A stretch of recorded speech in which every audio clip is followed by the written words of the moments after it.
Welcome, everyone. I'm Bill Newell, MSO News Sports, joined by Phil Stacy, Salem News, Matt Williams, Nick Giannino, all of the Salem News, and coming on board as we speak right now, Nick Kukuru, the sports editor of the Gloucester Times, is joining us as well here on our weekly podcast. And gentlemen, I'm going to go to either Matt or Phil. I think both of you will probably want to handle this, as that's the Peabody West Little League team. With a big win this past weekend over Pittsfield. And maybe you guys want to pick it up for us there. I'll defer to you, Willie. Go ahead. Oh, well, I mean, the state champs, three-time now. The boys come all the way back. They lost their first two games there at the state Final Four. And, a friend of mine from District 15 was texting with me Saturday, what happens? What's going on? And, I said, they're actually in pretty good shape here, believe it or not. And they needed Pittsfield to go 3-0, and they needed to win their game. And that created a three-way tie, Pittsfield 3-0, everybody else 1-2. And Peabody West had the tiebreaker basically by virtue of holding Pittsfield to only 4 runs in that crazy game on Wednesday to open the state final that had the 70-minute delay, the rainstorm. Peabody West makes a bunch of errors, but, basically because Pittsfield scored more runs than that against the other two teams and Peabody West kept the defense down, they go through. And, Phil covered the state final. He can pick it up from there. But, my friend from District 15 said, well, it's like the 04 Red Sox. Don't let them win today. And they let them win. And as Coach Betts mentioned after the game with Phil there, it's a one-game playoff. Anything can happen. It's a little bit of a shame for Pittsfield. I mean, they sit here 1-1 against Peabody and undefeated against anybody else. And unfortunately, that one is the one that matters, so to speak. When you get in these one-game playoffs, you play well, you catch a few breaks. It's all it takes. And I wouldn't consider it like a Titanic upset. I don't think it was like the Soviets losing in 1980 or anything. But Peabody West was certainly an underdog, but managed to play their best when the lights were the brightest. Willie, before I add on to that, did you tell me you were led to believe that the catcher, Christian Barry, was their best pitcher as well? I mean, I believe, if I don't have my notebook here, it's in the other room, but I believe he was the guy that came in when Peabody West loaded the bases in the first game. So Pittsfield was ahead 1-0. Peabody West had bases loaded, either 1 out or none. And they brought in another pitcher and he mowed down the side. He only threw 20 pitches so that he could pitch later in the tournament. And he was really, really good. So, I mean, I'm sitting there on Wednesday thinking, well, geez, we're going to see this kid for 85 in the championship and we're going to be in trouble, but anybody that faces that kid for 85 is going to be in trouble. And I don't think that came to pass, unless I got my kids mixed up here. No, I think he actually pitched on Saturday, which seems crazy, honestly. Like that was a nothing game for them, really. I mean, he may they have. Were going to go to the finals no matter what. And not to belabor the point, but Pittsfield almost lost that game on Saturday. They had to go to extra innings to win their game, and had Pittsfield lost the early game on Saturday, Peabody would have been out. Right. Their win over Needham wouldn't have even mattered. So, the stars had to align here for this team, and they certainly did in a big way. Yeah, no question. I mean, Kooks can weigh in on this too, because he was at the game on Sunday as well. But I mean, Pittsfield scratched out. I shouldn't say scratched out. They put up 2 runs in the first inning Sunday against Peabody. That Christian Barry, leadoff hitter, catcher, hit a long home run to center. I don't know if that's where you were sitting out there, Kooks, or if you were more like left field side. But I was down the left field line. Okay. That had no problems getting out. I mean, right off the bat, you knew that was gone. And, they put together a couple hits, got another run, and you're thinking, oh, boy, this could be a long day. But Peabody showed its resiliency. West scored 5 times in the second inning, kind of picked up where they left off from the night before when they scored 8 against Needham. Big hit there was a bases clearing 3-run double by Jimmy DiCarlo, leadoff hitter, shortstop. He came around on a wild pitch. Cullen Pasternak pitched really, really well. I mean, he pitched on Thursday. You saw him in the opener against Pittsfield, right, Willie? And then he came back on Sunday and threw again, and just, he mixed up his speeds pretty well. He threw a lot of strikes. He's not overpowering by any stretch. He only struck out 2. I think his first strikeout was the final out of the 5th inning. But the defense made the plays behind him. They got a great catch in right field to end 1 inning. Another shoestring catch in center field by Jackson Taylor, the center fielder. DeCarlo with a couple of real nice plays at shortstop to end innings. And, they pull out a 6-5 win. And Willie said it right. In a 1 game, winner take all, it's not necessarily the best team that wins. It's the team that plays the best that day. And I think if those 2 teams played 10 times, if I'm being honest, Pittsfield probably wins 7 or 8 of those games. But this is the one that Peabody needed, and this is the one that Peabody won. So they're going on to Bristol, Connecticut for the Eastern Regionals. And we certainly salute them for their 3rd state championship. And what a way to win it, going from in a 36-hour span, like, geez, are we going to score any runs here? Are we going to be able to win even 1 game in this tournament to raising the state championship flag? Well, I thought, Peabody totally earned that. It was, definitely an upset, definitely well earned. I like the way, Pasternak kind of wasn't afraid of that powerful lineup. He came after everybody. He wasn't afraid to pitch to contact, and he got the great defense behind him. And then, when they had the Pittsfield pitcher on the ropes, they made him pay. That was really the 1 inning they had him on the ropes, and they put up a 5 spot.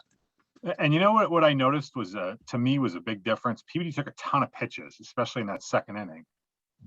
They forced, what was it, Herrera? Like, what do we say it was, Willie? Jeez. Let's just call him Sebastian. Okay, Sebastian. Little Sebastian. He was their horse. Little Sebastian. He threw 36 pitches in the 2nd inning. So after 2 innings, he had thrown 48. That's more than half of what you're allowed in 1 game at this level, 85. So Peabody took a ton of pitches. They worked counts, they fouled off balls. And I noticed even as the game progressed, Pasternak was really helped by the fact not only that he threw strikes, but Pittsfield American was swinging early in the count, and they were making it easy for him. He had a 5-pitch inning. He had another 9-pitch inning. When the defense is making the plays behind you and you're throwing strikes and they're willing to swing, I mean, that's a little league pitcher anyways, best friend. When you have that 85 pitch count, that worked into Peabody West's favor, I thought, tremendously well. Well, one thing I noticed in the first game too was Peabody West really struggled with the curveballs. And Pittsfield, they used, I think, 3 different pitchers, 16 strikeouts, a lot of borderline pitches, a lot of curveballs. And, we've seen at high school, major league, Legion, doesn't matter. The difference between a curveball being in there for a strike and in there for a ball. Sometimes it's the umpire, sometimes it's a speck of dirt on the ball. It's hard, right? So, if those curveballs that were dipping in there for strikes on Wednesday night were off by just a small margin on Sunday, there's your difference in the game right there. Yeah. And, I think it also plays into the fact that, we talk all the time about like, oh, they're high school kids. High school kids make mistakes now. Well, these kids are 5-6 years younger than that, one of my kids is older than this, Right. So when they fell behind for the first time in this tournament, it's not like I saw them, Kooks, I didn't think they were nervous, but you do wonder, like, geez, we've been blowing everybody out. We've been playing from ahead this whole time. Now they got to find a way to claw their way back into it. Like, geez, are we going to get back into this here? And you just wonder, after giving up, I think it was 4 runs combined the first 3 games, they give up 5 in 1 inning. How does that play into things? Do they get a little nervous? Do they grip the bat a little tighter? Do they, swing early in the count because they don't want to fall behind and strike out? A lot of different factors. Yeah, they bounced back pretty quickly, but that inning they definitely got rattled when Peabody started stringing a few hits together. You could kind of tell they were real tense. They bounced back after the rest of the game even, but it was enough that inning to pretty much win it. And the final score was 6-5, so Peabody had to score another run, which ultimately proved huge.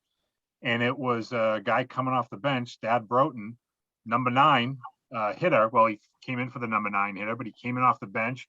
Of course, in Little League, everybody has to get one official at bat. He got up with 2 strikes, drove the ball to right field, past the Pittsfield right fielder, wound up with a double, and he comes on to score the game-winning run. So that was huge, and it really played into what Coach Mark Betancourt was saying, that it's a lot of it is coach speak. We're all one team. We win together, we lose together. But he says, when one guy gets a hit, all 13 of us gets a hit. If one guy makes an error, all 13 of us make an error. That's how he gets them to buy into that team concept. And, he said to him, for all the big plays that they had in the game, that was probably the biggest single play of the game, was Broughton coming up with a 2-out, 2-strike, nobody on base double to start a rally that got them what turned out to be state championship winning run. Nick Kukaru, how about a quick summary on how that all played out in Gloucester? What was the situation like there, and the scene, if you will, over the weekend? Yeah, they were real pleased with it. Everything seemed to go smoothly. They had a ton of volunteers that seemed to be worth their weight, and it was good. What do they estimate? About 2,000 fans there on Sunday for the championship. Yeah. There's a lot of it. It's tough to tell how many with the hill out in the outfield. You can kind of be a little spread out there, but there was a ton of people out there. It was packed yesterday. I thought great crowd. Yeah. Oh yeah. Mm-hmm. I think too. Bill Lau, the district administrator, couldn't praise the folks from Gloucester Little League enough for pulling this together in 2.5 months. I mean, usually. I know like Braintree has next year's state finals for state Little League finals. So think about that, boys, if we get to head all the way down there, if we get somebody going. But, usually these teams have a year to plan and to get ready and see what works and what doesn't, what they want to do, and concessions and volunteers and setup and all that. Gloucester had 2.5 months to pull this together. So what they were able to do at Boudreaux Field and get all those volunteers and the concessions and the field set up the way they wanted, and dealing with the inevitable rain that comes during the tournament, and parking and VIPs, and finding people to throw out the first balls and to sing the national anthem and who to honor and all these different things. Like I said, Bill was really pleased with Jamie Marshall, the Gloucester Little League president, and his entire staff of volunteers and what they were able to do. Yeah, and they were throwing a massive, I want to say, roadblock a week out from the tournament. I want to say last Thursday. They were changing some light bulbs, and a city truck kind of dug up the outfield with tire marks all the way across the outfield, and they got the grass resodded. It was good as new by Thursday. You couldn't even tell. It's funny because I had been down there Monday and it still looked like it needed work. And I saw, Jean tweeted on Tuesday that she'd driven by the field and it looked great. And I'm like, wait a minute, I got to look and see this for myself. And it was all, the grass had grown in. I don't know how they did it. It was a ton of extra work for them all last weekend, but they got it done. Was it a disgruntled Gloucester Little Leaguer who's now working for the city, who decided to, rip up the field or something? Somebody who got snubbed from the old Gloucester Americans. Yeah. Probably had the grounds crew from Bass Rocks head over there. Yeah. I should say too, really nice to see Lisa Olson get honored on Sunday. Lisa, Nick, you can talk about Lisa, coaching 43 years for the Pirates and Gloucester Little League. She's an icon. Yeah, she is. And her team, she's good. She knows what she's doing. She won a Gloucester Little League championship, her team, in five decades, 70s up to the 2010s. So, her teams are always right there. They're always well coached. They're always prepared. And she coached the Gloucester Nationals for a while in the 90s too. They didn't win any districts, but they had some good teams every year there as well. Totally well deserved. Lisa is probably the most recognizable face in Gloucester Little League, even now that she's gone. Hey, let's jump on. We've got to move on to basketball. Nick Giannino, Marcus Zagorowski got drafted in the second round in the NBA draft out of Hamilton and Creighton. Maybe tell us a little bit about that draft selection by Brooklyn and your thoughts on that piece. Yeah, going into the draft, I thought for sure that he should have been drafted, should have been taken. And, A lot of the experts and analysts had him pegged outside of the second round, maybe, latch on to a summer league or get a contract, with a private workout after the draft. But which was interesting because I was telling you that when I looked at some of those mock drafts, like leading right up until the day, I'm like, yeah, Nick, I don't see him here. What's going on? Yeah, most of them didn't have him. But the thing is, I mean, even those experts, they don't know what the workouts were like with the individuals. Marcus went for private workouts with 15 of the 30 NBA teams, one of them being Brooklyn. Obviously, he did enough to impress them, and they had a couple late round choices in this year's draft, and they ended up taking him at number 49. So 49 out of 60 players, not bad. Going to a extremely talented team, one of the early picks for the championship next season, should they be healthy, with Kevin Durant and Kyrie Irving and James Harden. So he's going into a great situation. I think it's a good fit for him out of the gate. He can learn a lot from those guys, even if he doesn't, play big minutes right out of the gate, which he likely won't. He's going to be behind some talented guys. I mentioned, Harden and Kyrie. But if nothing else, he can learn from those guys and work his way up, but definitely good for Marcus. He had a great college career at Creighton, and it's well-deserved. He's, a little bit undersized, 6'2", but he's a smart player. He works extremely hard. He's been grinding all summer, and just happy for him. I mean, I think it's an awesome accomplishment. Obviously, his brother, Michael Carter-Williams, is in the league for the Magic right now, so they will be playing against each other this year, most likely, as two Eastern Conference teams. So that's something to look out for. But we'll see where he goes from here. I think it's going to be a good fit. Do you think he'll stay with Brooklyn, or is he more bound for the G League to start his career?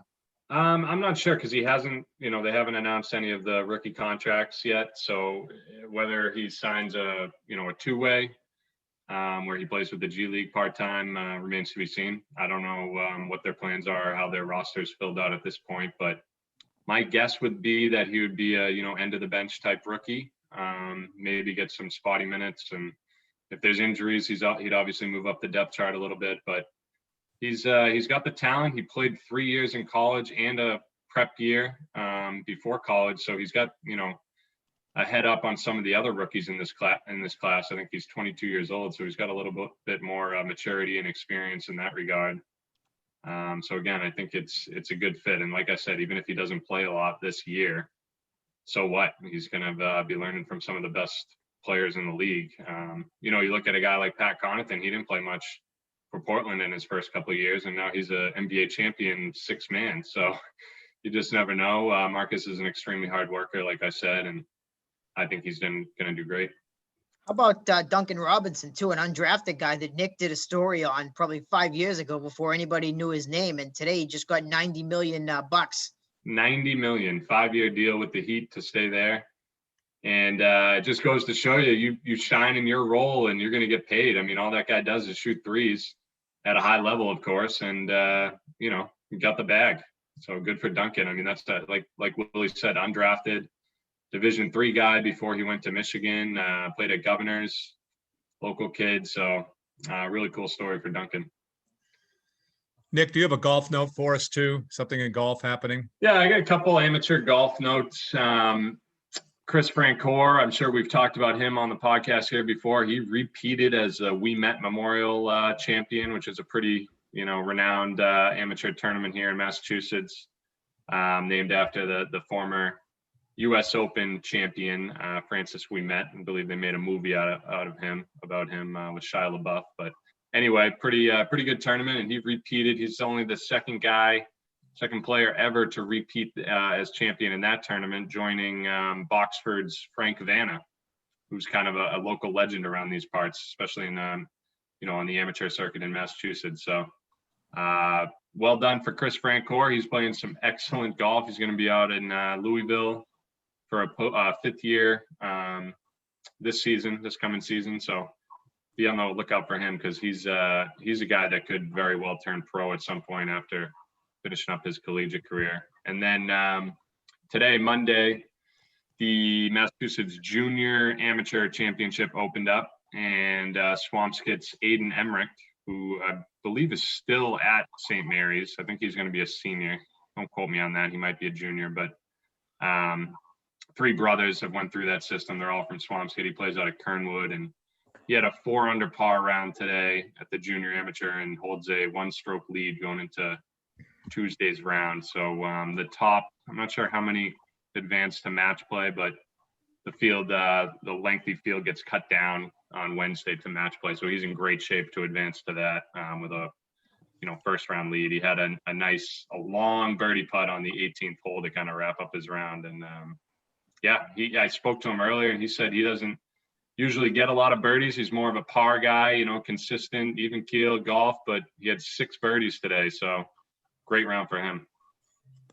When I played golf, I didn't get a lot of birdies either. As I think back at it, just maybe we have maybe we have a similarity on that front, but hey, maybe you should go out there and try your hand. Maybe I should try it. Hey, Matt, I was following your Twitter account here in the last 24 hours, and Spencer Brown of Beverly cut by the Angels system. He was playing single A ball. Maybe you can provide a little update on that. Yeah, poor kid, right? At 22 years old, left-hander. He hit 2 home runs in his last game, and they said, this isn't really working out. So, it's a tough business, obviously, right after the draft, right? So you think they got an influx of guys coming in that they just drafted, and, so we wish Spencer the best. Certainly, he's a great kid, all kinds of power. If he can iron out some of the consistency and get a little more consistent, hitting singles and maybe adjust his swing just a little bit. I'm sure he's going to try to catch on unaffiliated or coaching or something. I mean, this kid eats and sleeps baseball. So, all the best. Certainly just goes to show you. I mean, it can be heartless sometimes. I mean, geez, you hit 2 home runs and then you get the little card in your locker. I mean, that's crazy. He could get scooped up though, right? He could still get picked up by another team. Sure, I mean, could, yeah. I mean, you never know. That's the thing. Like, that's baseball. I mean, we've heard, how many stories of undrafted. I mean, it's just late bloomers or whatever. I mean, it's just a matter of, somebody being willing to take a chance. And so we'll see what happens. Yep. Speaking of baseball, Bill, we got the Beverly Salem post 331 Legion team playing in is it New England regionals, Eastern regionals, Willie? What is that? Northeast. It's the 6 New England states plus New York plus the host. That's like Babe Ruth, where the host automatically gets in. So Shrewsbury's the host team there. Correct. Okay. And they're playing that double elimination tournament out at Holy Cross Fit and Field, which I'm sure some of our listeners are familiar with. Cool story. They blew through the states, never really got challenged by anybody. A lot of I should say just 1 year removed from Beverly and Salem High, right, Willie? And then some guys that are currently still on the team kind of thing. So it's a nice mix for Mike Levine's team. They're playing really well, and we certainly wish them well in this upcoming tournament.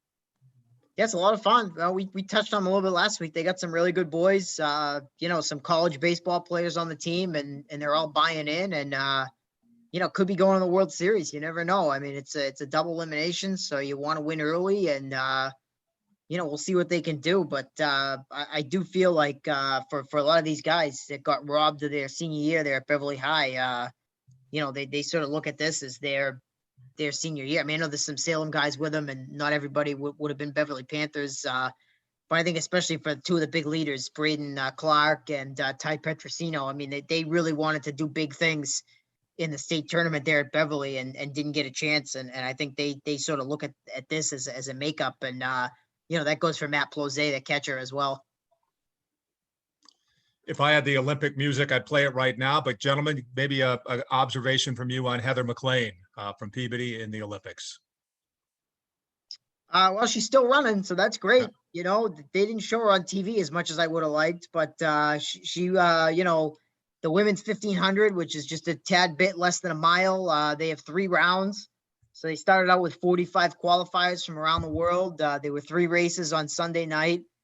Now it's down to 24. There'll be 2 more races on Wednesday morning. So in the wee hours Wednesday, it's going to be somewhere between 6 and 7 a.m. They're going to race again.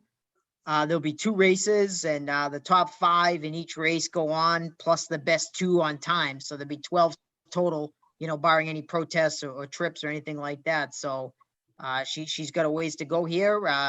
In her heat, her personal best time is fifth. So she's got a chance to go on to the medal round, but she's obviously going to have to run really well. I mean, these are world-class runners. She ran her second best time ever in this first round, and she hung around basically 7th, 8th place all the way. She kicked a little bit at the end, moved up to 5th, was never really in any danger of not making the final, so didn't have to push herself too hard. She looked really calm, didn't look out of sorts at all. So, for getting your feet wet in your very first Olympics, I mean, I think it went about as well as it possibly could have for her. I mean, I think it went perfectly, really, according to script. And, now as the field whittles down, it obviously gets harder, and, we'll see what happens. I mean, geez, big day for Peabody Sunday. I mean, I know Mayor Betancourt was there in Gloucester to watch some of his nephews, for the team for Peabody West. And then he come home and he hosted a watch party with a big screen over here at the Commons for Heather Mclean. And I guess there were a couple hundred people over there all cheering on and watching the race together on the big screen over here. So that's really cool. And I think in a lot of ways, not to be too corny, but that's really like what the Olympics are all about, right? Those kinds of things, communities like supporting their own people and whatnot. I mean, that's kind of what it's all about. So big day in Peabody on Sunday. That's for sure. I was thinking, Phil, and all of you guys, thinking of the coverage that you guys gave the Peabody West Little Leaguers with the photos and the previews and all the work that you guys did on that piece, and how kind of neat that would be if you were one of those players on that team or one of those families to get that. And then on the same pages of the Salem News, you're covering an Olympian from the area. You're covering, Marcus Zagorowski, who's drafted in the NBA. All of these stories, which to me seems like, maybe if I'm that, what are they, 11 years old, Matt? Is that what we're talking about? 12, most 12, yeah. Yeah, 12-year-old. So if I'm 12-year-old, I'm looking at the newspaper and, it's interesting to me at that point. And maybe you picked up a few readers there moving ahead for a few years with those pieces. You never know. Hope so. So, gentlemen, anything else you guys want to touch on? Other than the fact that you're selling a lot of papers in Peabody these days, I guess, Yeah. Beverly, Salem too. Don't forget, we'll be covering those guys. Oh no, yeah. Hey, Danvers, you got to step it up, get some news here for us. Yeah, I know. Let's go. No, I mean, Danvers got some coaching vacancies they got to fill soon. Boys soccer, right, Nick? Yeah. Peabody's got a girls soccer position to fill. So, hey, we're in August. Football starts in less than 3 weeks. Everybody else starts 3 weeks from, when I say tonight, we're recording this on Monday night. So we're going to be back in the thick of things before you know it here. Hey, speaking of the fall, how about football? How about Marblehead? They joined the Northeast 7-on-7 competition, and Loved your tweet there about that. That was great. Yeah, I said that whoever brokered that deal should get a Nobel Peace Prize. Because when this thing first started, I think Coach Rudloff wasn't too keen on taking his guys around to be seen by Coach Dembo's guys. They preferred to toil in a private 7-on-7. They didn't want any film, any study. Jim didn't want his kids' names in the paper or anything. But no, I mean, they show up, they finish second, go to the New England Regional, and they finished second there too. So, I think we all thought Marblehead was going to have a pretty good football team this year. And obviously presuming that they rebuild their line. I mean, Josh Robertson's going to be one of the best quarterbacks around, if not the best. Connor Cronin's going to be one of the best skills position guys around, if not the best. James Duty on the outside. You surround him with a guy like James Duty and some of the, George Percy in the backfield. I mean, he didn't do much in the 7-on-7, but I mean, he's a monster as far as just carrying the ball. So, I'm guessing in a 7-on-7 setting, there's not too many people that can match up and cover Cronin. I mean, so we're going to be talking a lot about Robertson and Cronin on the podcast for the next 3 or 4 months, I'm guessing. And, cool to see Marblehead take part, and there were a lot of local teams at the Northeast region there at Fenwick. I think we had 3 make the playoffs, including Marblehead. I think the other 2 were Swampscott and Peabody, I want to say. And there were a lot of other teams over there playing, didn't make the playoffs, but got some good work in, teams like Fenwick, Danvers, Hamilton Wenham, getting a chance to team build a little bit and get their quarterback some work and things like that. So always a great atmosphere for the big 7-on-7 events. It's like a carnival, there's just fields everywhere and flags going off and just, when they put the horn in the air to let the quarters ended and stuff. I mean, it's just really, really cool event. And, a lot of the coaches were saying just being there made everything feel normal. I mean, they're there without the masks. They're able to coach. They're able to watch their players play when, of course, a year ago, we didn't even know if there would be a season and, none of this was allowed. So just the event happening, I think makes everybody feel like it's going to be September soon and it's going to be a real full-fledged football season. We're just about out of time, but on that note, we can mention that I'm sure we'll have a lot of football talk coming up in the weeks ahead for sure. There's a lot to discuss on that front. So a nice tease, Willie. Nice job. All right, gentlemen, great work. And we'll talk again soon. Thanks, Bill. Sounds good, Bill. Thanks. Thank you, Bill.